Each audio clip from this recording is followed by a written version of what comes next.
Welcome everybody to episode, I think 12 now, of the ArenaLabs GW2 PvP Podcast. I am your host, Sneakers, joined by my fellow co-host, Crayola. That's me. And today we are joined by Floody. Hello. Howdy, gamer. Yeah. Welcome on the podcast, man. Thank you. Much appreciated. I actually catch quite a few of the recent podcasts, and quite the honor to be featured. Well, no, the honor is all ours, man. And first of all, congratulations on the monthly win. Thank you. Yeah, for those who don't know, usually we record on a Friday, but we kind of held off on it onto the Sunday, so we're recording on the Sunday now, just so we can find out who's winning. And Floody won, which is awesome. Yeah, for sure. Like, I couldn't sadly make it to like Friday because we had to get some late minute or like last minute training in. Yep. So yeah, and it worked out. Okay. Luckily. Yeah, it's definitely sure not the training has worked. Because it's quite funny watching the teams. Like, you lost. Did you lose to Worms in the Swiss rounds? Yes, we did. Yeah, and then you end up winning the whole thing, which just shows even when you're losing, don't never give up. Exactly. And that's kind of the reason. One of the things that you want to talk about with us today, isn't it? That the team spirit side of things. Yeah, go on.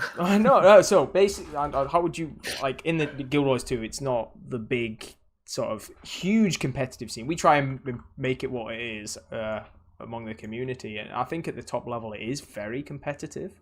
How would you sort of the team spirit wise? How like Ultra Scuff? That's your newly branded team. What's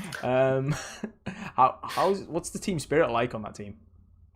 The team spirit is quite scuffed. It fits the name. Because obviously we have like the OG players from Ultranum who played in the Mota as well, like Gonet and Capablanca.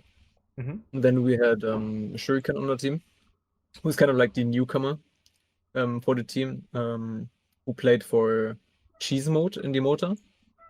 So we had to kind of like fit him into like into our like team spirit, I guess. And then we picked up Jar as well from 55, who was a bit harder to get into the spirit because the communications weren't on point and just the overall gameplay. He had to get used to it. But yeah, overall it's quite positive, actually. Well, when I watched some of the videos on your channel, the hype was really there. Like, yeah, for sure. I'm pretty known known among my friends for like getting too hyped or like screaming, because especially in the Mota, like I was completely freaked out of my mind when we like in the EU later stages to qualify for the global finals. Yeah, we were up against 55. Obviously, we were super hyped that we qualified for once to play versus Team USA and Dark USA. But then we even managed to win 2-0 against 55, which I couldn't understand. You know, it's just like they played a comp that we were not used to. And nobody would have expected that actually someone can hold up with the dominance of 55. Man, even 2-0 the 55. Yeah, that was actually insane. Like, Legacy was super close. It was like, I think it came down to like the last minute. And then on Kylo, we actually stomped them. That was actually, we had a 3-cap and spawn farmed them. But yeah. Yeah, it's really impressive. It's really impressive to hold a lead on rank 55 because they've got a kind of a running trend of being able to pull wins out of the bag when they're behind. Yeah, so for sure. So that's big I bragging think it's rights. really healthy to have a team that can compete with that and get better through time and win monthlies and such. I think that's so nice for the game. So healthy, of course. Definitely. I mean, that's pretty much what I wanted to go for. Like, I was on a pretty long break, 1.5 years ago. I was gone from 2K19 December, actually 2K18 December until like this year in February or some shit. And I always wanted. Did you get tired of the game or like didn't have fun? I got like real life stuff that I had to manage, like kind of moving places and stuff like that. And then yeah, kind of getting bored of the game as well because the meta was kind of stale as well, with like Firebrand and Scourge and shit like that. It was not fun to play against.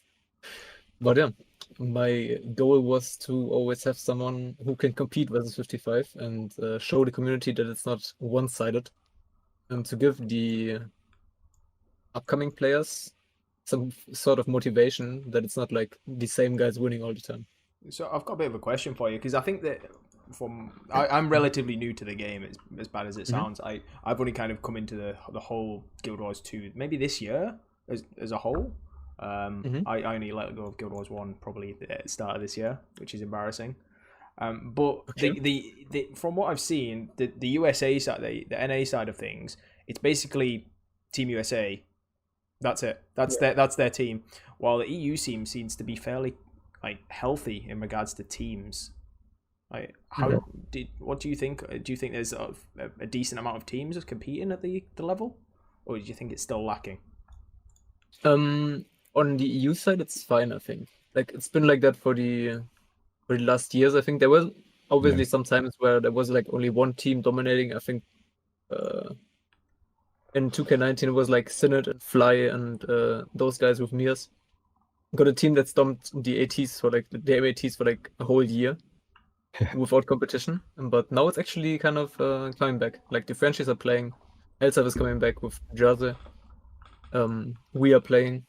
Then 55 was playing. Now obviously not anymore, but I guess they're gonna come back for the next tournament. I think the Mota definitely nudged that, right? The Mota definitely was a huge impact on the competitive scene. Like I didn't even plan to like come back only for the Mota because I didn't even know that the Mota was gonna be launching when I came back. But yeah, it was just like a little extra to motivate me and form a team with randoms, pretty much, that I never met before. And yeah, now we end up being one of the best. How did you form? That's a good. So I'm gonna say you are the best right now. You are the best. You are the best. Like you've just won the monthly tournament. You are number one. I guess. Yeah, and the plays are amazing. Really on point. Like you can check out Floody's content. I checked out your videos, man. The gameplay and Twitch, of course, you stream. The Angie, my main is Angie, of course. It's so on point, man. I love good Angie play. Thank you. Yeah, it's quite hard at times. Like, I feel like there's a lack of people who like completely dedicate to a class. But except for like Blum, who you had on your podcast as well. But most of the people just like reroll to some specs that are broken. Or like just the flavor of the month. But I stay at NG because I love NG, just the base mechanics. And that is a thing that I think kind of like boosts my gameplay overall because I have experience on most of these specs that NG, or like, I don't know, that would come up with NG. You switch between builds. I saw your Scrapper build for the full length one. Yeah, that was interesting. You can see that I'm really passionate about that. I love that 1 hour, 30 minutes. Well, I think it was like a 90-minute video. I watched that. Like, I do not play NG. I do not my intro. The only reason I watched that is being like, I'm gonna learn how to beat these things. That was it. But those videos are so helpful for the community. So helpful because you can learn a combo. You can learn, basically a combo. But having like a top player like yourself go in depth of like what you should be doing in that role, it's nice to see because there's so many people who go on meta battle, load up a build, and then have no clue how to do it or what they're doing with it.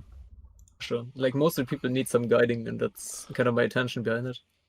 And I think it's kind of not only for like to help out the community to get better. Wait, how do I form this?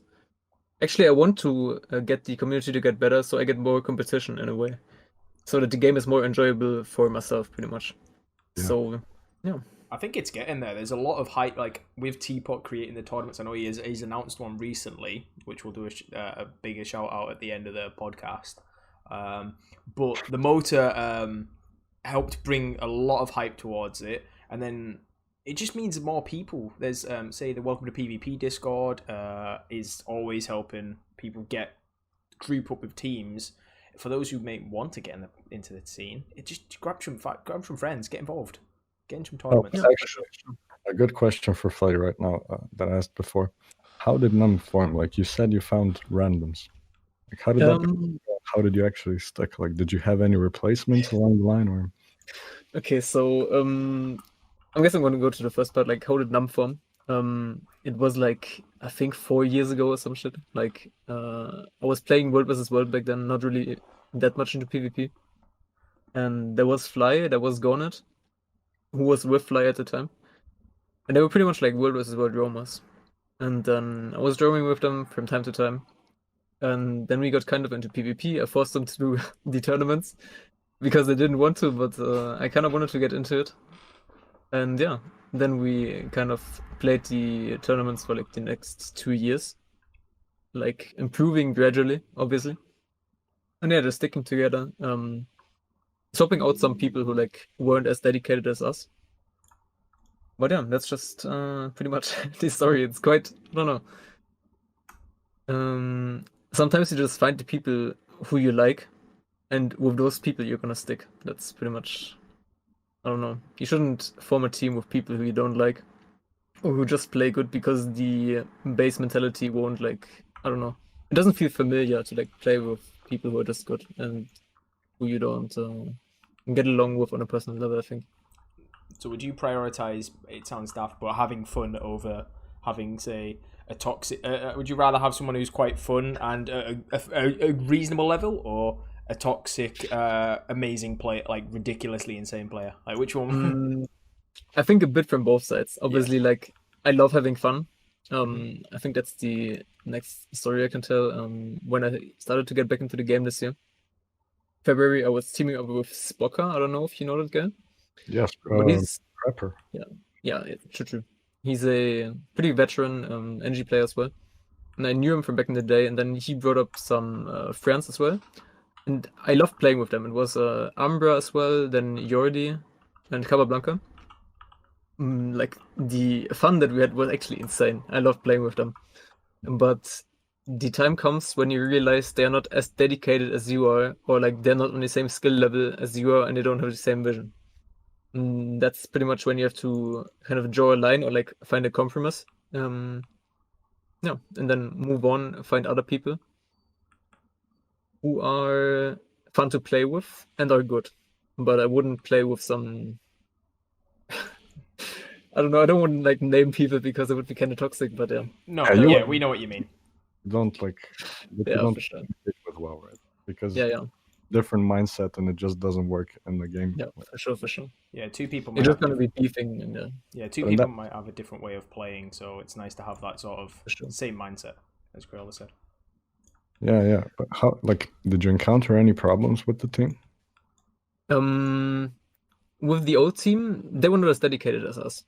Or like some of the people were not as dedicated. Like, there were weeks where we really had like, I think it was 2 weeks at a time. Every evening we had like 2 hours of scrims, and that's obviously too much for some people. But yeah, that's kind of the one problem that we had. We didn't really have like big mentality problems, but it was just mostly dedication. Actually, there might be one thing. Like, we picked up trauma decks once, and I think it was for the Skull Monthly, and he is kind of not the most fun person to play with because he's kind of, I don't know, he doesn't really care that much. But he's obviously kind of good. But then he ditched us on the last day. We got Shuriken, and then we won versus Chomarex in the finals. But yeah, that's pretty much the only negative thing. That's big oof right there. Yes, that's quite sad. Is what it is, though. It's also like a competitive game. You do have these clashes, right? And like sometimes one guy's actually right. The second time he's not. Third time you've no idea. Okay, there's a problem with like the team mentality, but like what about if you're facing comps or like the meta changes or like your comp suddenly doesn't work against a different and like you don't know how to adapt? Did you come to any of those kind of problems? Yes, definitely. We had those problems quite recently. That's why we had to put in like emergency training on Friday, because we scrimmed versus TCG, like Healthsef and Drazi and those guys, and we played Necro in those games, and it was working super well because obviously they had Mesmer on the team, which is kind of it's not the best pick.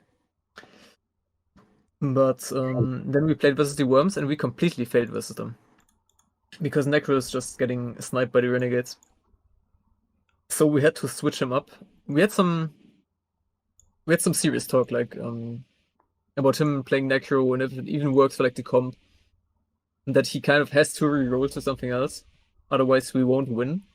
It wasn't like we were still saying we can play the MAT, but after that we kind of have to see either we replace you or you have to really reroll. But we found the compromise that he just goes to Kondiref, and then Kondiref worked out. So yeah, those problems definitely come up. Like it's quite hard. It comes to a point where teams definitely split up because of the meta changes. Because some people simply do not want to reroll. Like if we look at Blum, for example, he was playing Weaver in the Quarantine Crusaders comps, and then he rerolled to Condi Thief or some shit. But I didn't want to play that anymore, so no. That is just how the game works, sadly. Yeah, it's the case of, say, you're playing to win it at the end of the day. You're not going into like obviously yourself. You're not going into the MAT to make up the numbers. So you will go in there to win, simple as. And if you're not pulling the best sort of comp out and the best that you can do, it's defeating the purpose at the end of the day. Yeah, for sure. At least like it's a competitive game, so I think we kind of have to move on or like move over friends at sometimes. Yeah, I think a lot of teams have that problem. Is they want to play with their friends, but they also want to win, and it's a hard balance. You've either got to go right. This is a team, and that's it. Like if your class, like say for example, if Thief ever comes out the meta, I would expect not to be on the team. Which is fair enough, but you're still going to be part of that team. It's just not you're on the main roster. Yeah, you're just on the bench. Like as bad as that sounds. Yeah, it happens. You shouldn't take that too personally. Like it really happens. Like the meta can change so fast depending on who comes up with like what strat. So getting benched is kind of inevitable at some point. But yeah, it's only like depending on if you actually are cool with it, like just go in later when the meta changes again. But absolutely. Can happen. I'm going to refer something back you said at the start, because obviously you brought Drown from rank 55, and you said it was quite a difficult thing almost to get things all synchronized. Is that because there's a difference between how rank 55 play and how you guys play, and it was an adjustment for? Yes, definitely. That's the one thing, like gameplay wise, that we just have to kind of integrate them in our game plan. Like most of the time, Num plays way more defensive than 55, because 55 always goes for these like 3-node pushes. They want to snowball the map as hard as possible and dominate. But we kind of played super defensive, countering the 3-node comp with like, how do I put it in the best way? You mostly saw Zan and Syndrome always pushing for the far node in the beginning of the game, like Nate Soto and Thief, for example. Yeah. And to counter that, we put our Nate Soto and Thief on close and stealth as well to wait for them. And then we won the 2 versus 2, for example. And then from that point on, we kind of controlled the game. So it's definitely a different strat. And Jar hasn't been in the competitive scene for too long. So his communications was a bit lacking, but yeah, we definitely worked on that. So it's kind of fine now. So how did you? Sorry. Oh, sorry. There was a really interesting strat, like you mentioned, the defensive sort of side with it, expecting those pushes. So what I noticed in the MAT is what it was like what Misha did. Essentially, they didn't send anybody to close on Kylo, expecting the push, and we're just like, well, we're just going to win mid and then collapse on it. I was like, that's actually big brain. I'd like playing for the long term goal. So it's for sure. That's That's something that Misha generally does. Like, he's a super smart player, but you kind of expect it at some points that Misha plays super defensive. Like, we've obviously played versus them in the tournaments, for example. But in the final game, you can see that none of our team actually pushed too far. So we kind of expected Misha to play super defensive, and then we won mid from that. So it's quite risky to go for this place. But you kind of have to mind game at some point and like take the gamble on how the opponent is going to play. Is there a lot of mind games between the top teams? Like, obviously, you're all scrimming against each other, probably not in down comps. And you're like, all right, we'll do this in the scrims, then we'll bait them in the real games. It's definitely a thing for the worms. Like, they always come up with some secret comps and they're hiding shit. Not really the same for us, but if it comes to like rotations in the beginning of the game, there's definitely a lot of mind games going on because like obviously your opponent analyzes how you play the game and kind of wants to counter that in the beginning. And if you fail, if you fail to analyze if you fail to predict what the enemy is gonna do, you can definitely go, I don't know, like 200 points behind until you actually set a foot in the match. That's definitely something that can happen if you misplay or like mispredict. That's definitely something we have a problem with in Nickroll. It's that sort of that opening. If we lose that, it's just like, oh, you gotta. Yeah, for sure. You know what I'd say? We have problem with fast enough rotations. Like you mentioned, you adapted to like rank 55 and all these worm comps. How fast did you actually adapt? Especially team play wise, like, I mean, in the middle of a play, you know. Okay, that's actually. It's hard to say. Like, it's obviously depends on the situation in the game and what they kind of do specifically. But I would say it actually. There's so many examples that I kind of can't find like a definite answer to that because sometimes we take like, I don't know, we take 100 points into like a deficit, and then we start to focus up again, and then we don't do it at all. Sometimes we do it instantly. Like it kind of depends. I don't know how to. Well, let's give you an example. Let's give you an example. So, say adapting to like a worms comp that we all know they bring out some French technology and it's something that no one's ever seen before. How would you go like look at that and be like, I have no idea what's coming? What's kind of the pre-game strats behind that, or do you just like we'll wait for 100 points and then figure it out? Or that's actually super hard to answer. If we look at the game that we played in the Swiss system, in the last MAT versus the Worms, we didn't adapt at all. Like, we completely failed because they played decap scrapper, and we didn't know how to counter that. Like, obviously, don't push into it. That's pretty much the best call. But we didn't know where the decap scrapper is gonna push. But I don't know. It's just pretty much about like completely regrouping and then going from that point. Like, push 5 men into close, wait until your enemy, until your friends respawn, group up in spawn, and then go together. And if you go for like a big push, then your thief can decap because the enemy is gonna expect that you push your close node with 5 people. So you can kind of get like momentum back. But it's obviously super depending on the situation. Okay. Yeah, that's also in high level, right? Where you're for sure. Where you can kind of regroup and stuff like this. True, you have to regroup. Like, if you don't regroup, you're gonna get spawn farmed pretty much. That's what happened to 55 in the game that I mentioned on Kylo in the Motor EU finals. They didn't regroup and they got really spawn farmed because they just ran out, tried to rest, got instantly cleaved, and then that happens. If you don't if you underestimate your opponents, you can definitely lose the game even versus worse players. Yeah, we found that it's if you're not on form and you're just making constant. If you get overconfident, really, for sure.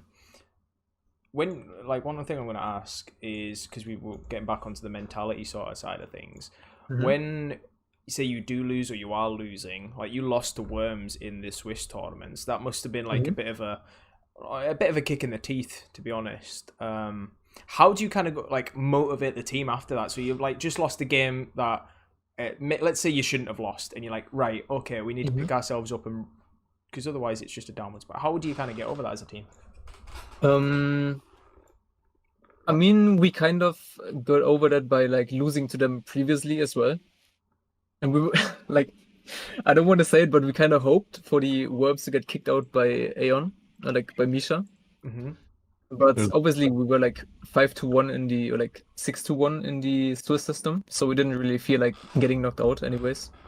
And we tried like a scuffed comp as well versus the Worms in the Swiss. So we kind of thought like, yeah, just focus up for the next game. We know that we can beat them because we beat them in the past.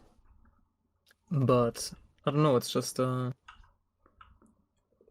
Is it just more about resetting you like afterwards? Yeah, So just for sure. forgetting about that game and just moving on to the next. Yeah, for sure. Okay. You shouldn't get too much hassled, or like I don't even know how to say it. My English vocabulary isn't It's as okay. It's okay, man. Do you as big, but yeah? Do you analyze the game straight after, like, or do you just wait Yes. till it's also basically say you finish with Worms and you're like, what did we do wrong?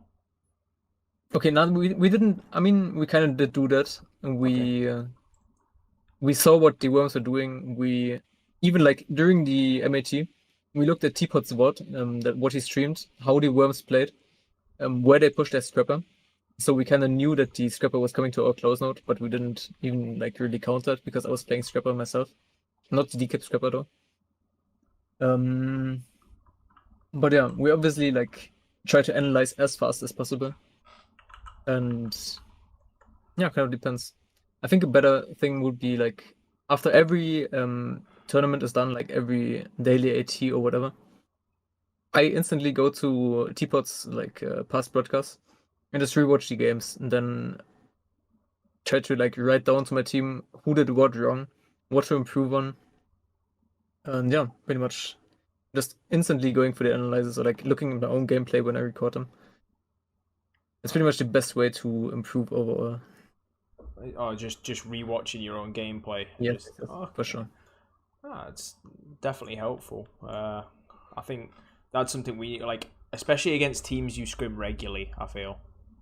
We're gonna look at you, Geese. You know who you are, the Geese. We have trouble with that. Like they run a super heavy bunker comp. Like with that Renegade, man. Just like Dwarf Renegade, and it just sits in the middle and. Yeah, it's quite cancerous. It's quite cancerous. But it gets the W, and that's what's important. True. So, mentality-wise, say pre-AT, pre-MAT, what was kind of your attitude going into this tournament? Because there was a lot of good teams in this one, a lot of good teams. Yes.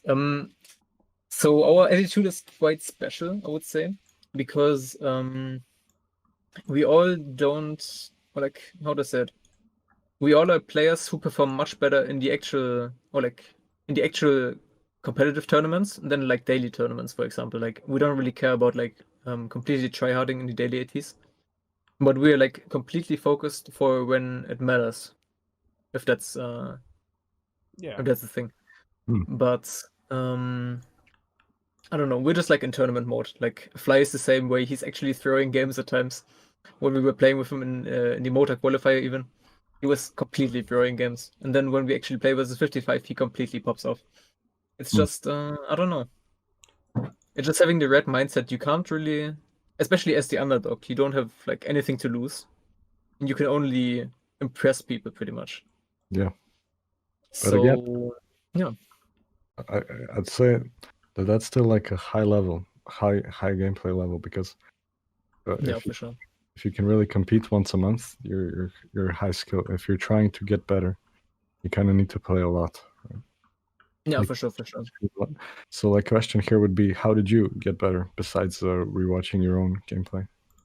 How did I get better? I mean, I'm playing the game for like 8 years now. I have 9K hours in the game. I have 10K games in PvP played. In the beginning, I played a Ranger though, like for 1K hours in World vs. World actually, just like roaming around, dueling people. Pew, pew, pew. And then I got farmed by some Condi NG with flashy weapons. That was the day that I decided I have to swap to the superior class, and I don't know. It might have been Then I got into Crayola. PvP. It might have been Crayola getting you. Pistol like Condi is his speciality. True. It was And I probably was 8. like I was getting farmed by an NG, like named Texty. True, like- might as well be been him now. If you can't beat I mean- him, join him. Yeah, Have you true. remembered Actually the true. toolkit, Angie? With the nades? The what? The toolkit with the wrench and the Oh the yeah, nade? yeah, yeah. Mhm, yeah, yeah. Still with wrench? That was actually fun to play. I miss fucking core engineer. It's so much fun. Yeah. Floody, But what is... yeah, Go on, dude. getting back to getting back to the point, like how did I improve? Obviously after I played World vs World, I met up with Fly and Garnet. Then we just spammed rank queues, spammed the daily tournaments when they were introduced, and yeah, just grinding, playing the MATs, rewatching games. That's, I don't know, it's just a lot of fucking raw gameplay. Dedication That's to the game, right? huge. Yeah, dedication, definitely. How important do you think duels are to improving? Like, obviously, you said you spammed a lot of ranked games. Did you do much dueling in like 1v1? I personally didn't duel that much, but that is pretty much the worst thing that I pretty much did in my journey to becoming better, because dueling helps you out so much more than actual ranked. Like, obviously, ranked is kind of good for improving how to get out of certain situations, or how to push your limits if you have to carry. That is quite good to know. But just for like raw gameplay, dodging properly certain matchups, you have to spam duels, in my opinion. Because just like 3 hours of dueling Nate Solo versus Renegade is gonna help you out so much more for like your personal what is it?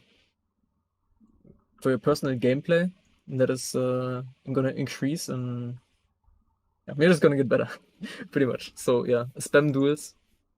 Don't play that much ranked, because ranked might actually make you even worse, because you face people who are not really dodging shit, and you might get used to, I don't know, Yeah, not taking the game too serious. Yeah, the skill level could be questionable in ranked. I know Ilithx, he had a silver player in his legendary game. I think he had like some really top tier players, and it was just like a silver guy on his team, and he was like, "How? What? Why are you here?" Yeah. So imagine that like is also the frustration that's gonna come to you if you play too much ranked. I think that's a good point though. Like if you get too accustomed to people not being responsive and stuff, you're not Yeah. responsive. For sure. And then you That's meet some definitely- people who are really good and you get fucked and you can't improve. You're gonna spam fucking 500 games of ranked, and then you have to play the MAT versus boys, and yeah, you're gonna get steamrolled. Oh. It happened quite a few times. But yeah, you learn by mistakes. yeah. Learn from your mistakes. So big question. I've watched your streams. The Pepe chat cover. Yeah, the memes are real. Yes, For sure. When did that come into play? Is Pepe? I think it was after Mota. I had actually insane. Like, I got 12k gold or some shit for like 2 rewards for placing 4th. And I kind of didn't know what to do, because I already got Equip, I got Juggernaut, I got Bolt. And then I commissioned someone to do like artwork for me, for like Twitch, like emotes and shit. And yeah, that's when that came into play. But yeah, I don't know. I've been always like a huge fan of memes, or like kind of like, I don't know, just trolling and not taking anything too serious, except for competitive, obviously. Serious yeah. when it matters. Yeah, it's pretty much, I don't know. I just like the whole Twitch thingies, like the Pepe emojis. It's quite chill. So you spent your winnings off from Mota on Pepe. Yes, I did. In the end, I did. Speaking of Oh memes, my God. did you see my recent Thief Does No Damage montage? I actually love that montage, holy shit. And people getting triggered below your video was even the best part about it, holy shit. Yeah, definitely. People were PMing me in game off the forums and be like, "What rank are you?" Oh, and then erupting no. and be like, "This guy knows nothing. He's rank." I'm like, "Dude, what?" It was so obvious that you were like trolling with the whole like spam 2 and shit, like, oh my Yeah. God. Some people are just like too I don't found know. it so funny. Like, Special. I was I mean, the laughing. knowledge level is really low. Yeah. Obviously, I know nothing. It's really nice to voice the opinion, right? Yeah. True.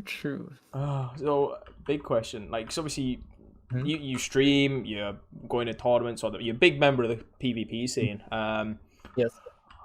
Where do you think? I'm gonna ask the real questions here. Like, where do you think PvP could improve? Like, on a grander scale, like what could ArenaNet, other than the regular balance patches,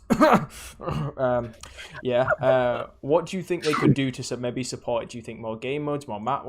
What specifically do you think is the PvP mode missing?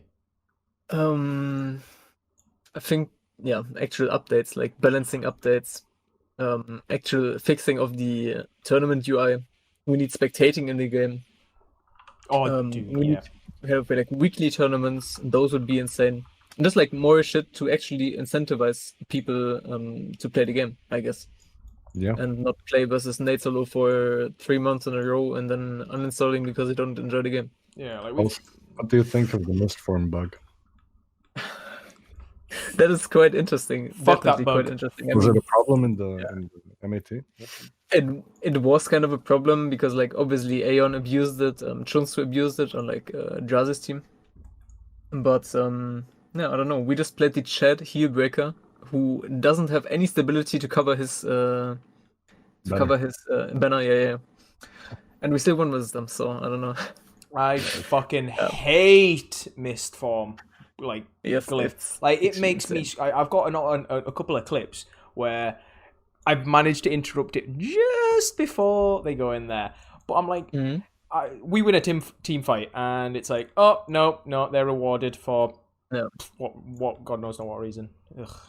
True. Hopefully that gets patched on Tuesday. Like, I have big hopes that it actually does get patched.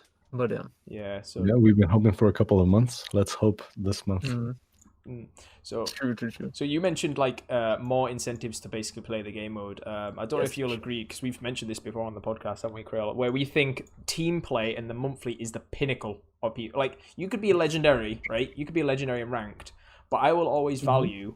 You could be number 1 on the ranked leaderboards, but I'll always value a winner of the MAT more than. Obviously, yes. Like, the whole leaderboard system is a bit sketchy because obviously people abuse the night queues, like queuing at 4 a.m. playing versus complete randoms, and playing double holo, and then getting out of the arena, and then flexing with it. Like, obviously there's nothing wrong about getting the title that way because that's part of the game in the end. But I don't know, the title just has been devalued in such a big way by some certain franchises here and there. Yeah, it's like, because at the end of the day, it is 5v5, right? Yeah, for sure. So, but definitely, like, the MAT winners definitely have way more experience of how to play the game, how to actually team play, and not like ranked is a random farm simulator. Can you farm the randoms faster than your enemy team? Then you win the game. Potato farmers, that's what we all are at Net Crayola. Can you farm the other team potatoes faster than they can farm your potatoes? Yes. But on that note, I actually like to say it's really cool to see teams perform like so synchronized in plays, right? Getting those crucial moments off against the best players, against like the best situations, let's say. Yeah, that's actually super insane. That's what I live for, pretty much. That's what I want to see at the end of the day. Yeah. Like, what we're trying to, so I don't know if this might interest you, Floody. With our little in-house leagues that we're doing, we're maybe I'm gonna leak a little potential thing that we're doing. Crayola is the maybe some giveaways for play of the evening. If someone makes an incredible play and a game turning moment, like interrupting a glyph just before they go into mist form or something like that, or it's like winning a 1v or holding a 1v3 for absolutely ages, creating huge value, we'll get a giveaway going. Just because it'll be like that. They're the moments which we all strive for. It makes competitive exciting. Yeah, for sure. That's true. I mean, I think that's actually where people start to learn how to play the game a bit better, because then they go for more risky plays instead of playing completely safe. Obviously, you have to push your limits to experience what not to do in actual games. And I don't know, playing aggressive is definitely rewarding. And it's something people have to learn, and if they get incentivized to actually go for those plays, but still like learn from that, it's actually quite good. So the reward for the best plays, that's actually a good thing. Yeah, so I think one question I'd have, like, our Revenant, Don, has had problems. He says, like, if he wants to really perform, and he's good, but if he wants to perform, he says he'd need to take crack or something to get up to speed. And I'd say, like, how would you, because it's important. I don't know. I'd put emphasis. I can definitely relate to that. Like, obviously, I've been at the point where I kind of doubted myself. Can I perform at the same level that I did, like, on that day or on that day? Like, obviously, sometimes you just feel super nice. You had a super good day, and then you perform insanely well. And then the other day, you feel super let down, and then you obviously let that reflect in your gameplay. Like, obviously, I tried multiple things to actually motivate me, or, like, to get me in a better mood. I've tried caffeine. I've tried other stuff, like, even, like, alcohol. There's been a couple of, like, fun stories where I played insanely well in monthly ATs when I drank, like, 1.5 bottles of wine, for example. The And I drunken. played, yeah, for sure. And I actually played insane, like, holy shit. But then I tried to recreate it, and yeah, it didn't go quite well. But there's definitely, I don't know. I think caffeine can help, but caffeine is always, like, the risk of, No. for me at least, if I don't do it the next day, then I feel insanely worse. Well, what I would say is actually, I don't know what drug, who prefers what drug. Like, regardless, I think awareness, just having the awareness of where you are, compared for to everybody on your team is, compared to where everybody on the enemy team is, compared to what the status of the game is, of course. Yeah. You definitely have to be focused. Like, you need to take a deep breath before the game. You shouldn't focus on, like, for example, if there's, like, too much of, like, a rivalry or some shit, you have to forget about this shit during the game, because those things will actually make you play way worse, because you're not going to be focused on the game, what's happening. You're just going to be focused on personal shit. But I don't know. When I play the game, I pretty much go into everything around me is completely, like, dark, pretty much, and the only thing that I see is the game.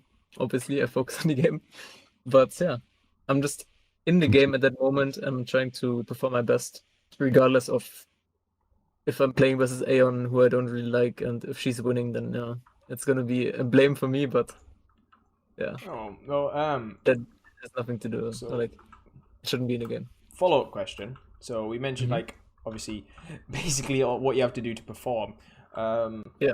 And we've talked about the mentality pre and during the game. What do you, as a team, like, warm-up wise, because obviously you will all be on before the tournament and not rocking up like 15 minutes before Crayola. But yeah, for a random team, I'll come in. Yeah. But what kind of things should teams be doing? Like, say, before, like, the monthly, or before, well, in the scrims you've got to be warm, I suppose. But what does your team warm-up routine consist of? So our team, we pretty much never play the afternoon ATs. I think, like, the midday ATs, even for the day when the monthly AT actually is, because if something bad happens in there, we're gonna get demotivated, and we're not gonna perform as good in the evening as before. We're just gonna go into a private server, spam some duels, get everything on, like, a good level of, like, yeah, they know how to press their buttons and shit. They get kind of warmed up, and yeah, just some chill talk. Don't take it too serious until the first games actually start. When the end roll begins, then we can kind of get into the mood of tryharding. But yeah, it's just taking it completely casual, not over-focusing or, like, overthinking, pretty much. But yeah, that's really interesting how you said you don't do the ATs, because I would have thought, like, maybe do a 1 AT and get that team cohesion. But I suppose by that point you should be already at that point. Yeah, you should be ready at that point. Like, you have like 4 weeks to prepare for each MAT, and most of the time we just use the week where the MAT actually is to completely try hard. Pretty much try to play every AT in the evening at, like, 8 p.m. because that's where mostly the Worms are playing, Misha and Payne's team are playing, Jazz's team are playing. To kind of see how they perform, how we perform against them, what we have to do against them. kind of get some theory craft down for the monthly. But yeah, on the last day, you should pretty much never risk getting demotivated by losing versus randoms or I don't know, some unnecessary stuff. That's such a good point. Yeah, that's I've never I would never even thought that, because we were probably like, okay, let's make sure we do the 18, blah blah blah, get on for team, and we could treat it as a team. I suppose if we treat it as a team practice, but the mentality thing, like you said, is if you lose or you make a bad play, everyone's pissed off. Yeah, for sure. And it's gonna be reflected in the gameplay in the evening for sure. You kind of need if you play bad the day before the MAT, you can sleep, everyone can sleep, get over it, and then be reset on the next day. But if you hugely misplay on the same day and you even beef with someone on voice, it had been quite some time, it's not gonna lie. And yeah, then the whole mentality is completely gone and you're gonna lose indefinitely. People get tilted and that's when they perform their worst. Yeah, mentality, I think, is often put aside for, if that makes sense. So it's just like, make sure you're good, instead of being like, okay, how are you feeling today? Because I know I play so much better when I'm woke up, I've had a cup of tea because I'm English, so it's all that sort of stuff, and making sure you're mentally well. Because as you said, tilted, you play like crap. Yeah, for sure. Sure. Big topic though. I'm gonna swing things off that. Just divert for a second. Nade Hollow. This meta, right? I'm gonna hazard a guess, because your class is currently top boy. Do you like this meta? No. What a wonder. I don't know. The meta is pretty much the worst. No, not. I think there's been worse metas that I played against, or that I played in with, I don't know, before Mesmer Portal got nerfed. 55 years, Misha on Mesmer and Frostball. I don't know if you know that guy from back in the day. Yeah. But they ran double fucking Mesmer with portals. And they spotted the Firebrand Scourge around. That was completely AIDS to play against. And obviously, double Nade Solo, or double Renegade, those are not fun to play against either. But yeah, I don't know. It's just, you get randomly one-shot by some nade barrage that some random guy threw. I don't know. Yeah, it's not that much fun. Obviously, it's high energy. You have to be super aware of what's always happening around you. When I'm playing Scrapper, you can't tank the node. You have to be super aware who's who. You have to rotate before the thief actually arrives at your node, because most of the times the Nade Solo and the thief will actually kill you if you still stand on a node when the thief arrives. So yeah, that's kind of high energy, but I still would like the meta to get a bit less bunkery and a bit less heavy on the offensive side, for sure. Yeah, so because I've only experienced maybe the recent metas, so I try and avoid the discussion. For me, it's more outliers rather than a meta as a whole. Like you mentioned, I know Core Guard, I want to throw through a window because that makes me scream. Mistform Bug, Mistform Glyph makes me scream. Other than that, I'm quite content. Renegade, did you like, when you played the motor, the no class stacking? Did you like that? That is the best thing ever. Every fucking AT should be no class spec stacking, or no spec stacking at least. Class stacking obviously was a thing. You can have a scrapper and you can have a holo, but no spec stacking, no double holo and shit. And those rules should be implemented in every MAT and not every daily AT, but every MAT for sure. So because those just make the games completely ridiculous. Yeah, we've back in Guild Wars 1, back in my day, the teams, the way when you queued up for a tournament, you created your team comp, and that was you set for the tournament. If you left, you couldn't reload. You couldn't reload. And I like that.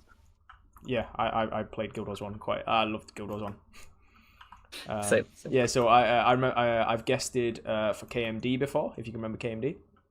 I'm not quite so updated on the names and shit. Yeah, so back in the heyday when it was KMD and Rebel Rising.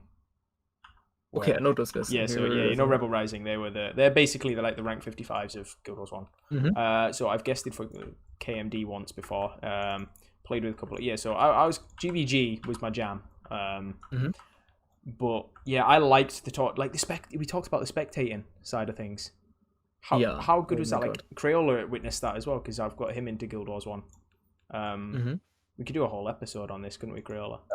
Like the easy, the best thing to do would be to implement spectator mode after death, or like even easier way to spectate just games. In Guild Wars 1, it's really cool. Yeah, everyone can do it.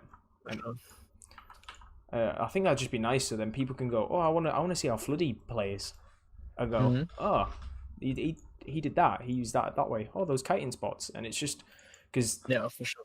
Teapot is fantastic at casting, but as a thief player, I want to watch Pain. I want to watch Syndra. You know what I mean? Yeah, obviously, yeah. That's how you improve the most, by watching the people. Actually, I forgot that at the point. Like, I was watching tons of fucking Zen streams, Zen videos. Every time Zen was streaming, I was rewatching the past broadcasts to analyze his gameplay, how to do better. Even like Obindo videos, like when he played Hollow-Smith back then. Yeah, you're gonna improve so much by like watching Syndra stream if you're like a thief. It's actually insane. Or your stream. I'd like to point out, like here, this is why we're trying to do these in-house leagues and get as many people as involved, like high-level people as well as we can, so that we can showcase the skill, and talk about it. For sure. We'll have to get you on sometime, Floody. Just to let you stomp over everybody. Yeah. And grenade barrage. Yeah, I'm kind of holding back to like join those games, to not take up spots that other people could use. Like, for example, like what's his name? This Phoenix guy, for example, like an upcoming Hollow player. He's quite good, and I don't really like ruin his chances of like not playing the game when he could improve. No. While like, I stop over other people. Should still come, and we have multiple arenas, and we just make balanced games. That's the whole point. Everything we're talking about that should be implemented, we're trying to implement. Yeah, as a community, we're taking the initiative basically, because that's pretty good. Like, huge respect for that, especially like you're actually doing God's work with these podcasts and with all of these in-house leagues. We were surprised. There wasn't a podcast. Yeah. But like, how can I put this? Like, as well, I'm gonna ask to refer something back to the motor. I'm just thinking of questions on the spot. They're all coming to me like at random times. So the motor, your comp, fitting perfectly for the meta at the time. It was like Hollow, Thief was meta. It was like it's such a good lineup and everything. All your guys' main classes. We were actually super lucky. Like, obviously we had some people who were not on the main classes, or like who were not on the best classes. Like we had who was this guy? Azul is some world player. He plays PvP sometimes as well, and he was on Firebrand. Like, he was playing for us until we realized Firebrand doesn't really fit the role, and we kind of looked what is good, what are people playing that can actually perform super well. And then we picked up Krun, for example. Krun is a main Tempest, or like the main Tempest, if I've ever like thought about a Tempest player, or like an elite player. And yeah, we have Fly on Thief, we have Gornet on Necro, we have me on Hollow-Smith, or like Engineer overall. And then we had Capablanca, who was playing Revenant main. And yeah, that was kind of the meta comp. And we were super lucky that Zam like invented his like Nate Hollow, and that I was able to re-rotate it because I played Nates before. Yeah, it was actually. Imagine if it would be like another class. If it would have been like Mesmer or some shit, and that would have been hard meta. Like, I couldn't re-roll. Like, we would have gotten stomped by that, definitely. So are you able to play? Because I know you as an NG main basically. All I've ever seen you on is NG. Do you multi-class? Do you play anything else, or is it just, as you said, you love NG? I pretty much love NG. That's pretty much. It's like Blum. NG is pretty much the only thing that really keeps me in this game, because I just love the spec. But I played Thief in the past, I played Revenant in the past, like in season 3, season 2. I played Revenant mainly, but obviously that's a long time ago. I play Ranger sometimes. It's obviously not hard to play fucking poor Ranger, but yeah, I don't know. Most of the times I just play NG and reroll to Scrapper or like Nate Soda. I'm kind of lucky that those are like always meta. Yeah, I don't think I think in general, NG's always going to be. It's like Necromancer. If you can play everything on Necromancer, even Thief to an extent, as long as you can play all 3 variations of specializations, you're pretty safe. Unless you're Mesmer. For sure. Unless you're Mesmer. Yeah, then you're kind of screwed, not gonna lie. Mesmer took quite a huge hit with Portal being nerfed, but it was super needed, not gonna lie. I hated playing versus Portal. Like, Mesmer was necessary back in the day. Without Portal, you couldn't win games. Really? I enjoy the Mesmer plays. Oh my. For sure. They are super flashy to look at. Like, don't get me wrong here. I loved seeing insane Portals. But it gets to a point where it's super frustrating if you're playing against the Mesmer comp with Portals. On 60 seconds cooldown, they can just freely Portal out. Portal even back, you know? Portal people in. It's not like one way only, so... It's actually insane value, and if you don't have a Mesmer on your team, you're pretty much screwed. But like back in the day, I don't know, like TCG, you know, when still back in core before Heart of Thorns really took over, let's say. There were Portal plays going on, like if the team had, and I think it was TCG basically that had the Mesmer and Thief combo, and it was completely counterplayable. Especially Abjured were so strong, right? There were True. For some time. And I think, like, personally, I just loved that so much. Like, the big turn you see, just then Portal out and, like, get a huge spike on somebody. And... Yeah, for sure. I mean, that's definitely, like, a point. Like, back in the day, Mesmer wasn't as strong of, like, a side noder or some shit like that. So Portal wasn't really that OP. Obviously, you could Portal your team, but in Path of Fire, if we just compare it, Mesmer was one of the strongest 1v1 with Mirage being super overpowered. Yeah.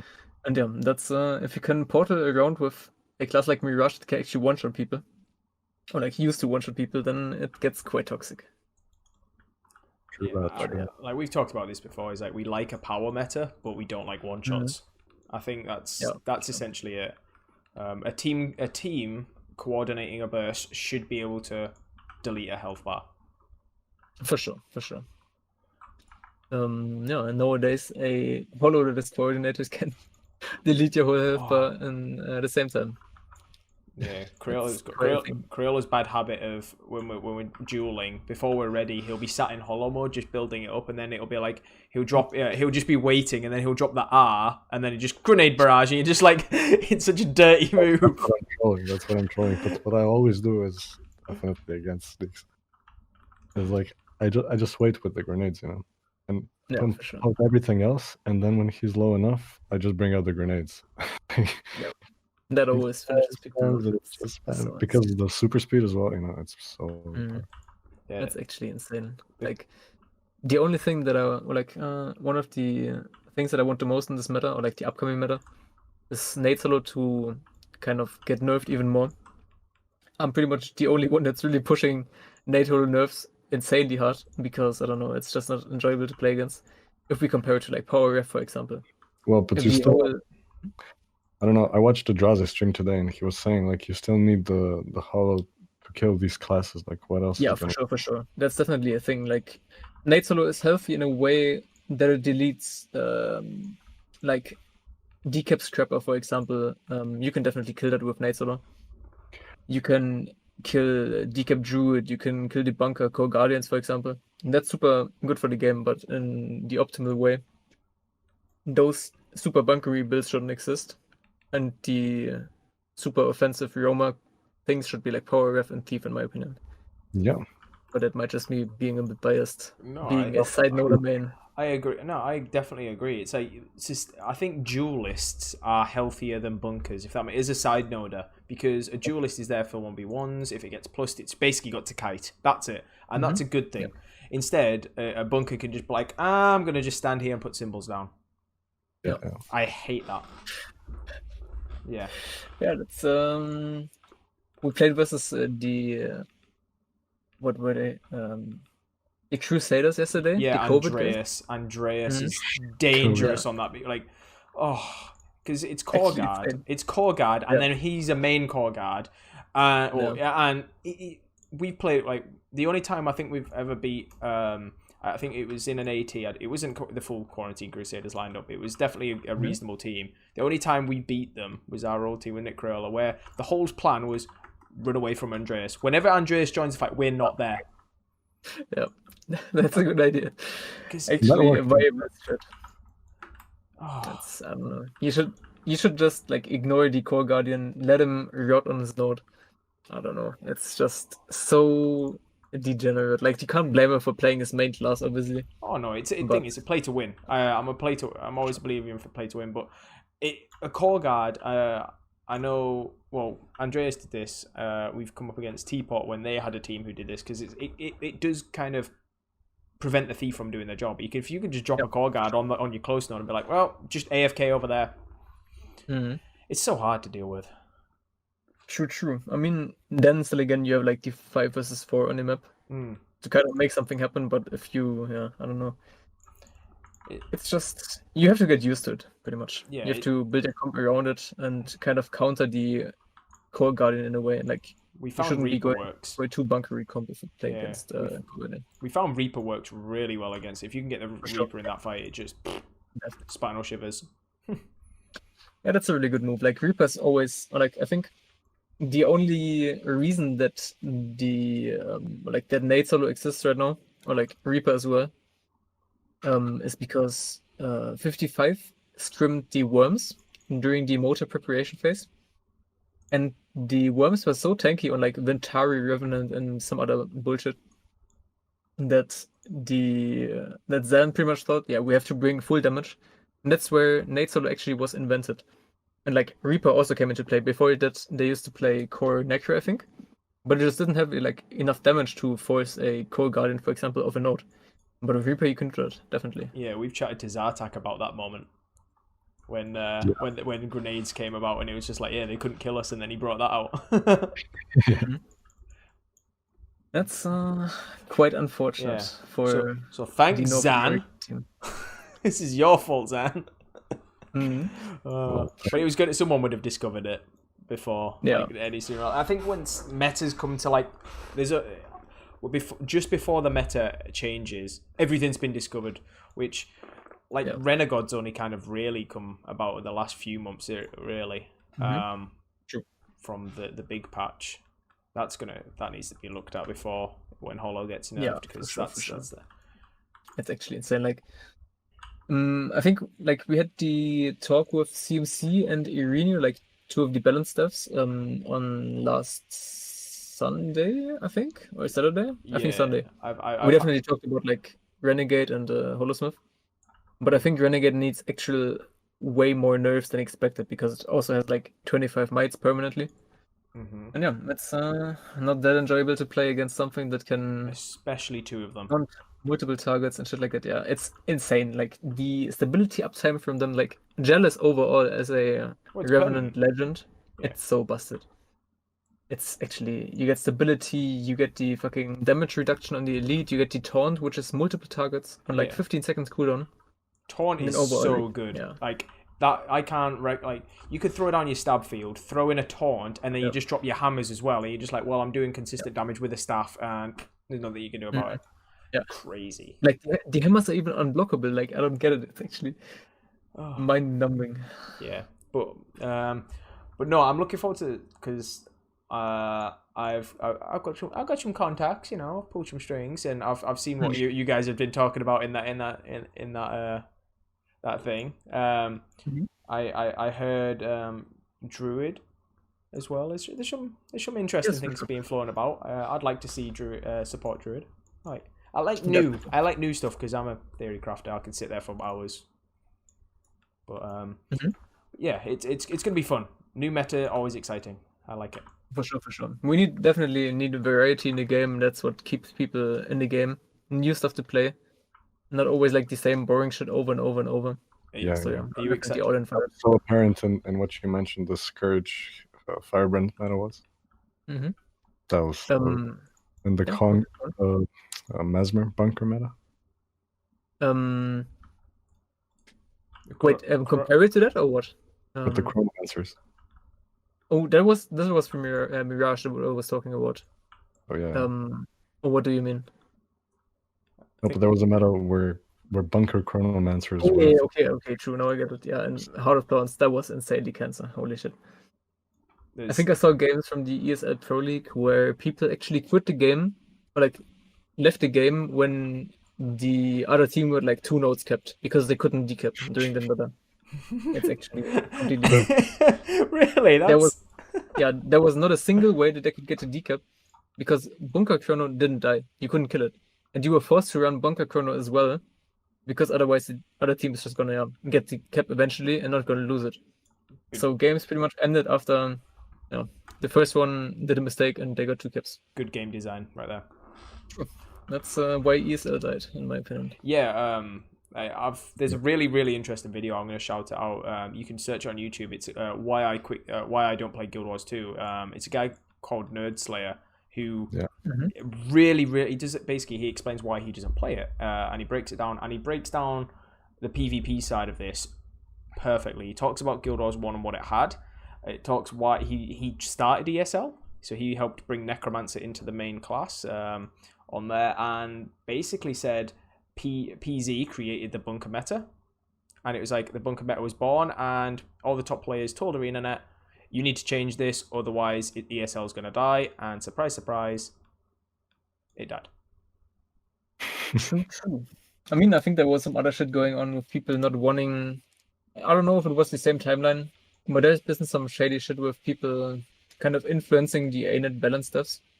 Because the ANET balance stuff, obviously they're going to like the pro players to get feedback on what's overperforming at times. Yeah. So I think there was some shady stuff going on with people trying not to get Meta nerfed too hard, Yeah, get the tinfoil hats on.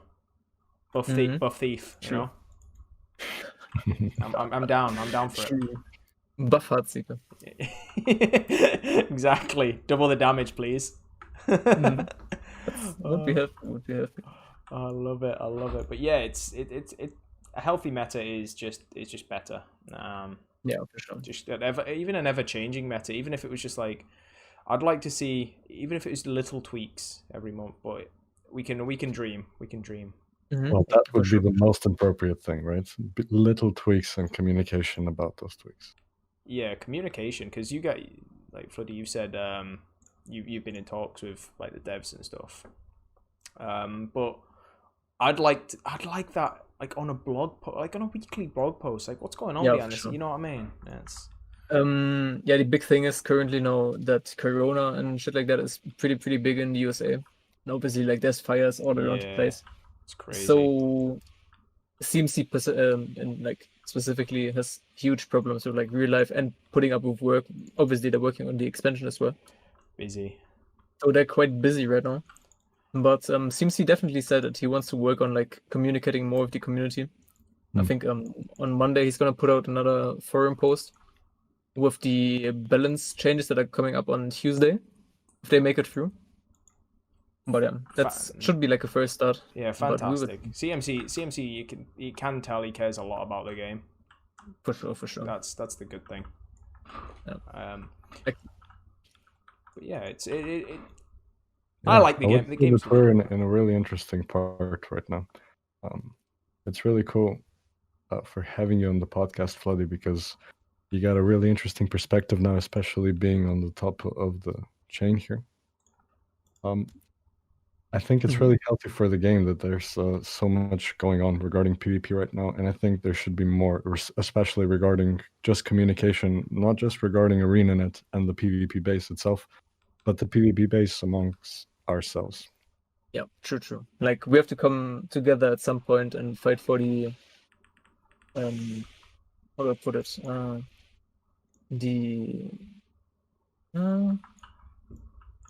For the broader picture, I guess.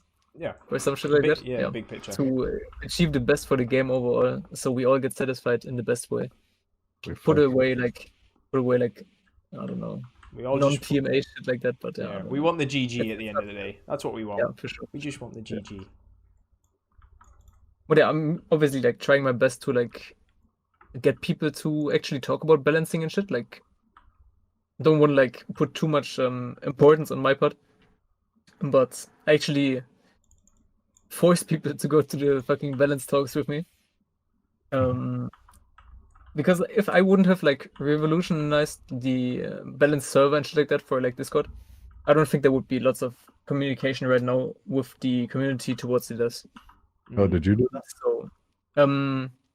So I pretty much got invited to the server, I think 2 years ago or some shit, and then I was like obviously gone. And I saw that nobody actually communicates on the server. And I hit up Roy and Angels, I think, to kind of clear the server from people who actually do not contribute to actual argumentations or shit like that. And then keep in the people who actually play the game and who are pretty much healthy, who know shit about their classes, like Helio, for example, or Naru, Shave, like a lot of NA people. Yeah, they're definitely very, very knowledgeable, and I wanted to have them to communicate to the devs as well. So I kind of had to motivate them. It's definitely a good thing. Discussion is what we're striving for, because we all love the game. Episode 1 was for the love of the game, wasn't it, Corolla? And just talking about PvP. It's what it needs. It just needs that buzz, you know what I mean? Instead of just a toxic wasteland of people, I'm better than you, I've got a higher rank. It needs to be like, let's duel, man. Let's go. Yeah, for sure. I mean, the game could be so big right now. Like, I actually think like Guild Wars 1 could have been an insanely good esports game. Like Guild Wars 2 as well. Yes. But both failed because of shit marketing from ArenaLabs, shit balancing, and overall not enough like dedication towards the PvP side. But I don't know, we don't even get exposure on like Twitch, for example. Like there's been so many games that got pushed by having Twitch drops or some shit. I don't know if you heard of that. Yeah. But you basically get in-game rewards for watching streams and supporting the streamers. Why is that not a thing? Because through Twitch, you're actually gonna get so many viewers, so many people who buy the game. It's actually, I don't know. Yeah. It's just it's crazy how even like I was chatting with Teapot about this, and you know, so like they do the blog posts, they'd already do them. They'll go, oh look, we've got a new thing in the gem store. Whoop-de-doo. I don't give a shit. But with you've just won the monthly, right? I would be, if I was a dev, I'd be like, right, we need to contact someone on their team immediately on the the EU side and the NA side, and be like, right, let's find out what happened. Okay, you did this, and just and then you got a blog post, and people who don't play PvP, you're like, oh shit, that sounds awesome. That would be the most optimal thing to do. Not gonna lie. But as team, you could market that so good. Go ahead, Corolla. Just the games itself and the interviews after the games, that should be discussed among the players. Like in a specific stream, let's say, where after every monthly, you have that like talk with the guys that played it that are good. Watch this space. Watch this space, folks. But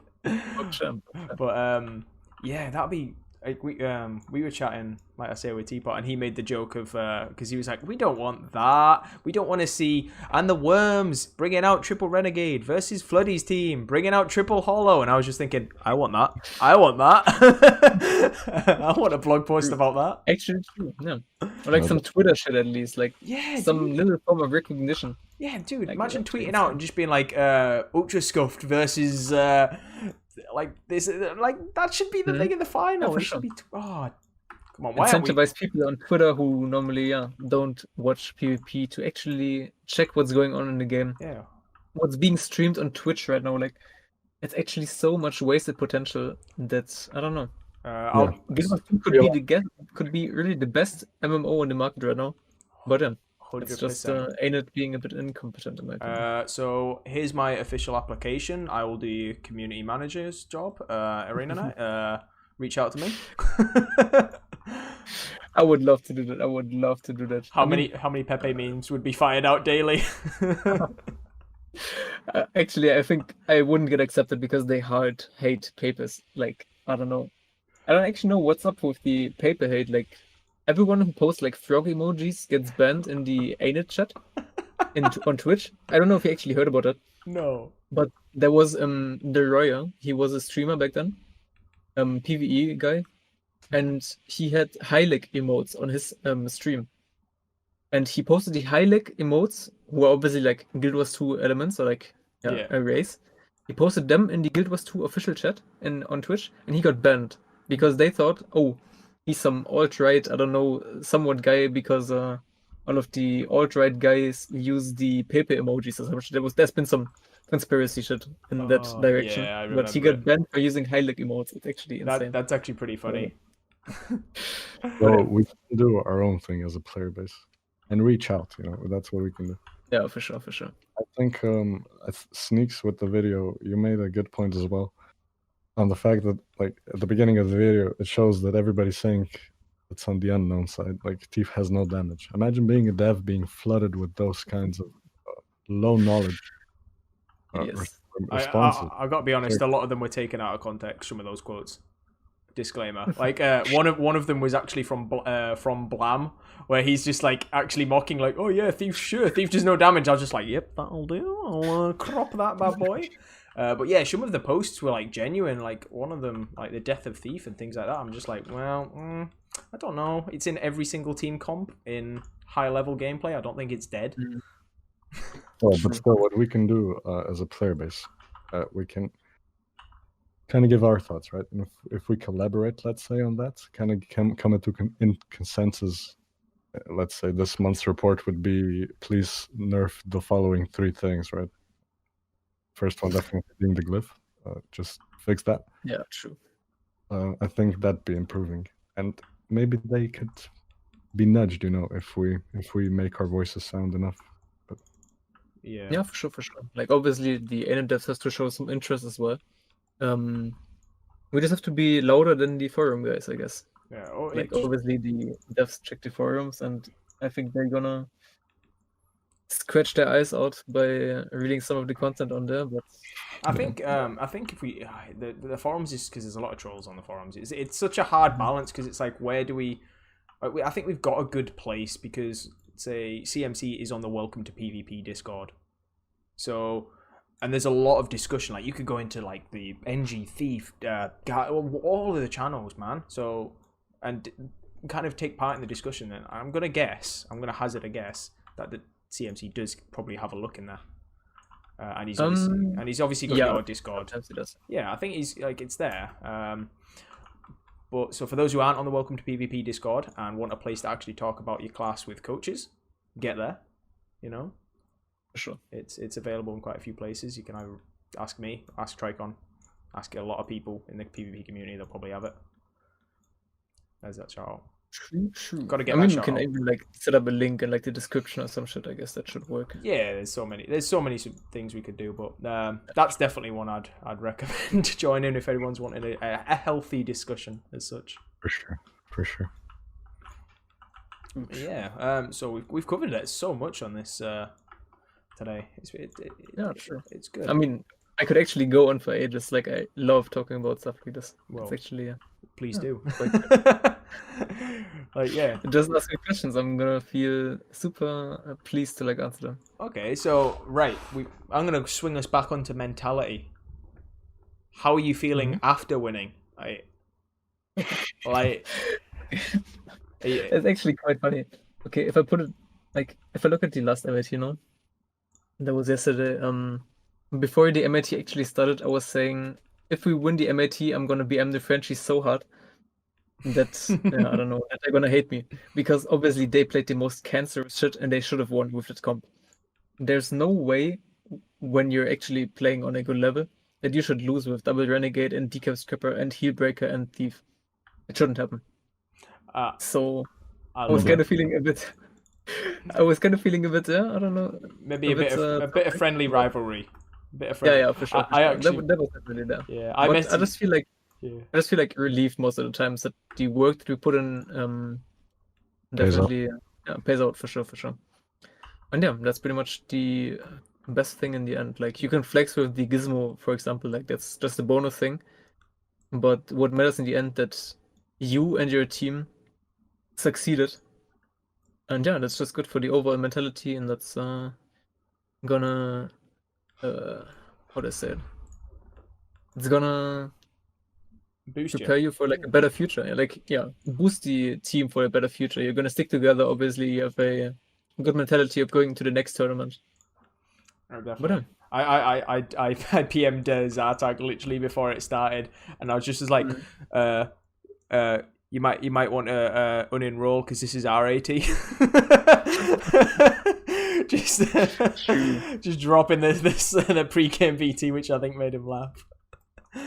Just like That's fight talk. That's super good though. Yeah, gotta get there a little bit of fight talk. My favorite one is like in usually in games I'll send a Conor McGregor myth like gif and just be like, who the fuck is that guy? And just be like, love it. Yeah, that's really good. Like obviously friendly banter has to be there. There has to be some rivalry, and some people take it way too serious. Obviously, like if I'm like, for example, beefing with Syngeneer, like we were kind of like making memes. He was posting to Twitch that like if he ever loses to me, he uninstalls, you know. And he actually said that. And then yeah, he got 2-0 in the Motor European finals. And yeah, then I sent him the screenshot and shit like that. Kind of blamed him like openly. And it's just like friendly banter in the end. Like people shouldn't take the BM too serious. I don't know, if I jump on Briseis, for example, like I don't know, or like if I jump on Esprit, for example, that's a better example. I think it's just like super friendly. It's the context. I suppose it's between the two players. Like some people be like see that and be like, oh my god, he's toxic. But if it's fine between the players, it's the fun thing. I do like a bit of friendly BMing. Makes the games more interesting. Yeah, me and Crayola, every single time we like one of us is online or even messaging, it will always start with pleb. Pleb. Pleb. Just that's actually it's just I think it's the same for like Fly and me. Like we're always denouncing ourselves. I don't know, just not giving the other guy props. You know, always saying how trash he is and shit like that. But yeah, in the end, it's just really friendly banter. My favorite one is what Illy pulls out all the time. It's just like, it's okay, you could be new to the game. It's all right. We've all had our first game before, and like just be overly BMA, like BMing people. It's all right. Maybe you want some tips. I can help you out. And it's just like, oh, buddy. That's actually genius. True that. Because you can't be angry at him. You can't just say, no, I'll help you out. But God, I love it. So, what's the next step for your team? The next step for our team is definitely winning the new TPO tournament. We're definitely looking forward to actually winning this. Obviously, depends on who's playing. If 55 comes back, we're gonna have way more of a difficult time winning. But overall, we're quite confident, especially since there's like no spec stacking allowed. Well, that's got some bad news for you, Floody. Like, as me and Crayola, we're probably going to be entering that. So, yeah. I might not enroll, and I don't want to get like publicly what I said, demolished. I guess. I don't know. We might let everyone else have a chance. What do you reckon, Crayola? Might let everybody? Yep. Yeah. Oh, okay. Well, if we find a couple more guys to actually play with, we stand a pretty fucking good chance against you guys. True. Actually, true. But obviously, the spec stacking is gonna be insane for us because we don't like spec stacking as well. I agree. I would love to play Scrapper in the end. Like, when I can play stuff that I actually enjoy, I'm playing much better than I actually would play on other classes. I don't like playing fucking Nate solo. It's so mind-numbing in the end. It's so repetitive. You're getting kills that you shouldn't ever get because you one-shot people. Like left and right. I don't even aim at people and they die sometimes. Yeah, the radius for grenade barrage is stupid. Yeah, it's insane. But yeah, obviously, Necro is gonna scale insanely well with people not being able to spec stack. I know. I think we have pretty good chances.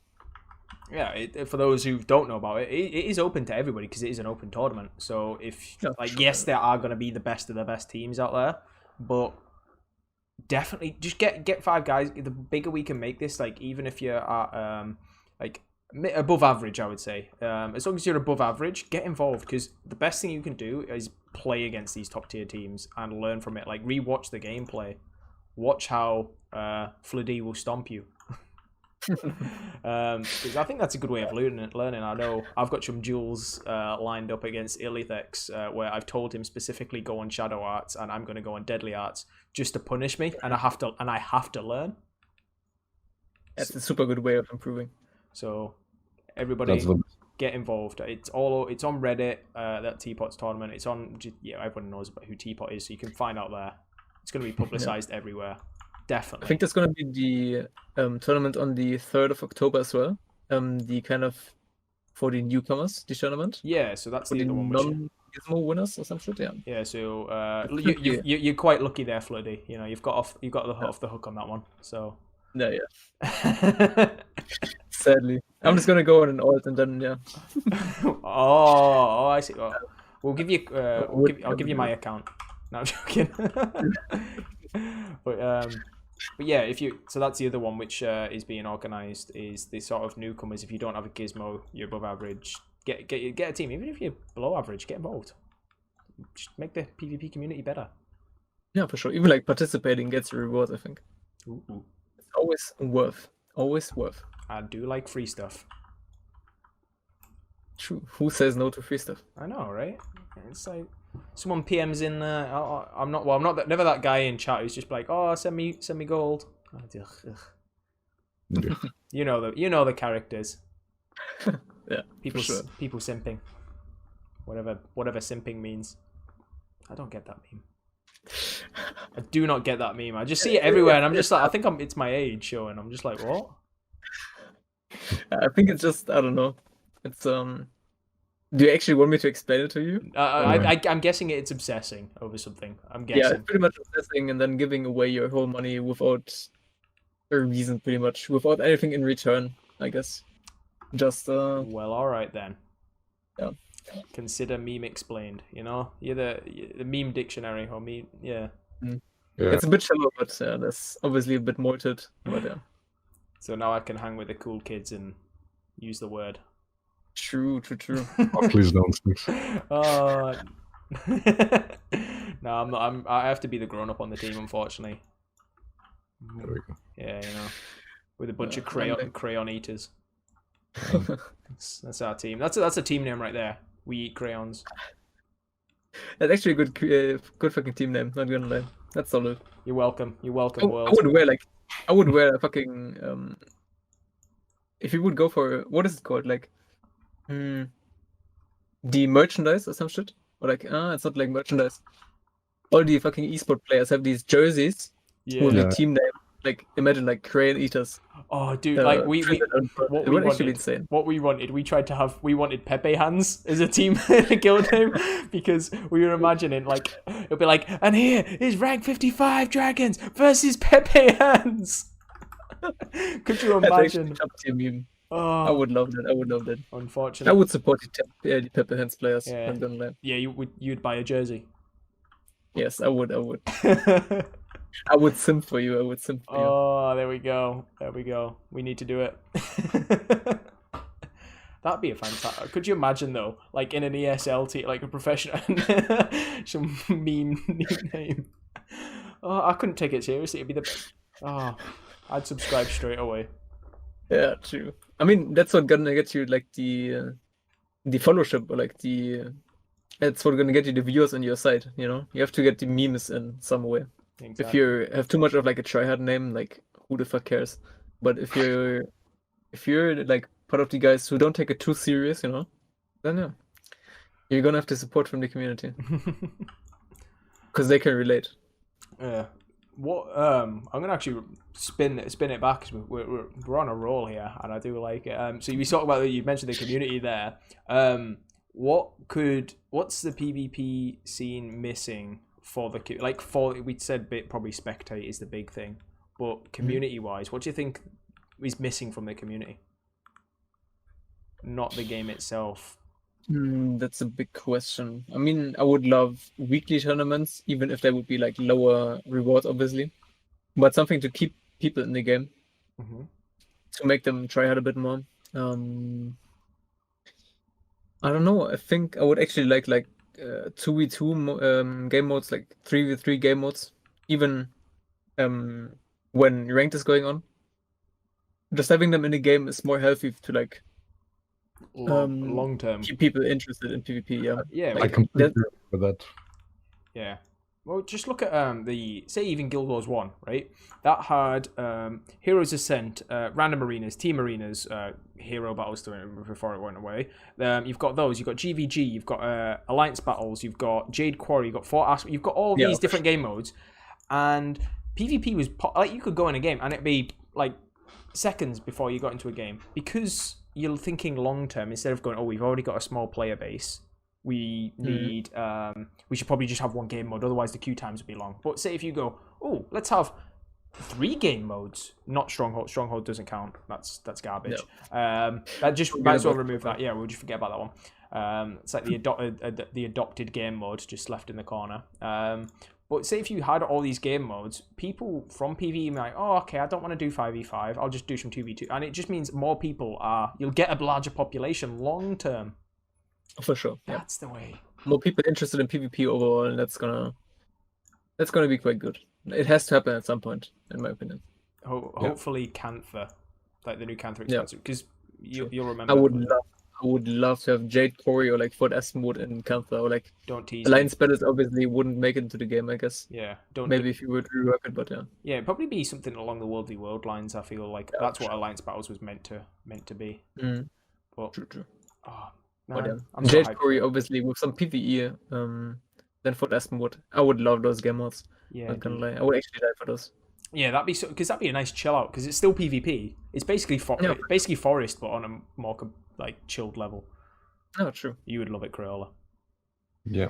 Only casual, so they can still like get some excitement from like PvP, but can escort fucking turtles or some shit, you know? Yeah, man. While dueling on the side. Oh man, now I'm hyped. This is what I want. Someone make it happen at ArenaNet, please. Cantha is aesthetically such the best, and the music and everything. Definitely. There was one. I'm gonna go off and play Guild Wars 1 now. It's just some PvP in the expansion. Yeah, I'm gonna go off and play Guild Wars 1 now. Go trash some fools in random arenas. Yeah, I don't know. Like Cantha for me has been, or like Factions overall, has been the favorite campaign for Guild Wars 1 for me. Definitely, that's where I nerd where I stay the most. 100%. It's just like obviously from the visuals, it's so good looking. Yeah. Even now. If you just go, yeah, for sure. Like it's actually insane. Like the game came out when Factions came out, like 2K6, 2K7. Yeah. Well, yeah. So you're looking. Wait, because this is 10 years old now in the Guild Wars. So yeah, about 15 years ago, the Guild Wars 1 came out. So yeah, about 2 years ago. So yeah, so maybe. So it's about 13 years ago, really. No, it's actually insane. And the game is so good looking, not gonna lie. Yeah. I could, just nostalgia. Completely timeless. And Crayola still doesn't have his Envoy side yet in Guild Wars 2. That's all he wants. Envoy side. Yeah, it's funny. I got Crayola into the game, and he was just like, "Oh, I want this," and because my account is like stupid rich. Like dumb rich. It's just like, what do you want? Oh, I want this, and I was trying to buy him the cheap version of the scythe, you know, like the green one. And I was just like, pack it, drop a couple of arm braces on it. I'm like, just have that. He's like, how much did this cost? Don't worry about it. Just bolster his account. Like every single character on mine has like expensive like obby armor. The fun times. Yeah, it's been actually such a journey, Guild Wars 1. I don't know, you can't compare it to Guild Wars 2. I was so sad when I played the beta events and actually got into Guild Wars 2 and then it launched. I was so sad that it wasn't like Guild Wars 1. Well, the character progression, even in PvP, there was character progression for your PvP character, which is awesome. Like, I love that. Like, there was exclusive skins that you could only get in PvP and equip as a PvP player. Amazing. And it was like wins you had to win from doing tournament points. I remember there was a focus and it was a rose. I don't know if, and I used to have that all the time on mine, be like, yeah, look at me. It wasn't even a flashy skin. It was just like, yep, that's it. Only get it from PvP.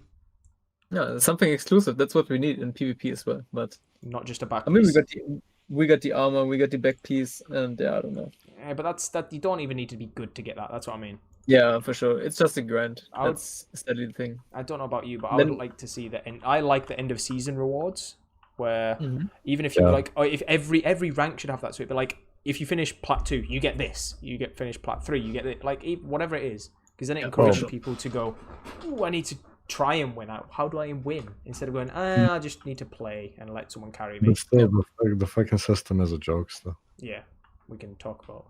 I mean, the ranked system, like the rating. Come on. Yeah, like when people are messaging me out of the blue, being, "What's your rating?" and then I look at my friends list and see Zartak's in gold because he just hasn't played, and I'm like, well, that just proves. Yeah, true. Yeah, I don't know. You can't really go by saying someone is good only by judging his rating. I think what you said in the beginning, like rating doesn't really display or like show someone's real skill in the game, I guess. But if you actually finish like top in the MATs, then you can say that you're actually a good player. Yeah, I like that. Team play is the pinnacle. True. It's a multiplayer game overall, and definitely, yeah, like you said, multiplayer game. I don't like the flex of I'm rank 1. Yeah, well, I won MAT, so no, suck it. I'd love it if like what you should do. I'm gonna pitch this to you, Floody. Right? You should all be either gold or like just decay like crazy, right? All be bronze for all I care, just for 1 monthly, and then win, and then go for like a monthly win, and then just take screenshots of your badges on, you know how you do at the end. I'd love that. True, that's actually a good idea. Because that'd be a really big statement as well. No, and just be like bronze players win MAT. And then I can officially message you saying you're trash. Trash bronze player. That's toxic. Yeah, but it'd be funny, so gotta do it for the meme. True. Well, we have covered, like I say, so much. I'm kind of Crayola. What? Have you got any questions? Because honestly, I'm running out here. I've got. I mean, we could talk for longer, but we're actually really late for the in-houses as well. Yeah, we're probably about an hour and 40 minutes. Yeah, we're about an hour and 40 minutes late, but yeah. Luckily, you could have told me. Expanded a little bit. We got some more people covering this, so this is really good. Taking the burden off. Okay, that's pretty good. Yeah. No, we then I don't want to like annoy you for any longer or like hold you off from playing the games. No, dude, it worked out perfectly because even if we did it on Friday, it would have been like, we would have talked about like up and coming MAT, like what you're planning on doing. But it's nice to get the up before and after the MAT because you all won it at the end of the day. So it worked out really nicely. Definitely, and I will say like the energy speaks for itself. Like, you know. You don't want to kind of force stuff just because of scheduling. You want to keep it to a certain date, but like you just want to keep it free flow, and especially because we're just doing this out of wondering, you know, like out of wanting to do something. It's not a job or anything like that. So we're really just wanting to get the energy and get the flow going. True. Yeah, that's definitely the most important part. But yeah, but I'm not gonna lie, you're actually doing a great job of like doing these podcasts. I really like them, and I hope that the listeners like them as well. I guess the listeners, okay. Hopefully, yeah. But yeah, I hope they enjoyed it. But yeah, thank you for coming on the show, Floody. It means a lot, especially like it's big. It's big to get a MAT winner on the show. Thank you. Which is huge. So, congratulations once again. Good luck in the next monthly, and good luck in the all other tournaments. Hopefully, we get to see you in the arena. Same for you. Like I want to see you pop off. Not gonna lie. Like, I don't know. I'll come in. If you don't make it into semifinals next tournament, then I don't know. I'll come in. I'll drop a 10k Heartseeker on you. I'll be seeking it. No. You know. I've got I'm really good at pressing too, so watch out. True. I mean, that's definitely a skill. Yeah, exactly. Like a skill set that not everyone has. Just really good at pressing one button, like really, really good. True. But yeah, that's definitely something. One straight finger, right? Yeah, I don't even use any other keys. What's needed? But like I said, thanks for coming on the show. We'll do a couple of shout outs while we forget. So you've got Teapot's tournament as well. definitely go sign up for that. Get everybody. You've got the almost beginner one and the big one, which Floody will be taking part in. We've got the Welcome to PvP Discord, which is everybody should be on that if you're interested in any element of PvP. You can find that. You can probably ask in Heart of the Mists and someone will point you in the direction, to be fair, or message me or Trigon. And in-house leagues. Yeah, if you're pretty decent and you want to play with some good players and watch some good plays, watch us on Twitch and reach out. Yes. I think I've covered everything there, Gorilla. Am I forgetting anything? Yeah. We have a lot more to come. Yeah. We're hoping to get a lot more people involved into this. Just get the community going, basically. Yeah, big plans on the cards. Big plans. And that's what matters. But Yeah. I actually really enjoyed it today, not gonna lie. Sorry for being a bit off topic sometimes because I don't know. No. We love it. Dude. Our inspiration from the beginning has been the Joe Rogan podcast. Okay. It's basically just conversation goes into any sort of way, but we're just basically curious minds trying to, also keep the conversation going about the specifics of this game because it's so complicated, but still try to keep the curiosity within the guest or whoever we have on. So, right, we'll wrap things up there because we need to get over to our in-house leagues and help Illutex out. So thanks for coming on the show, Floody, and we'll see you guys later. See ya. See ya.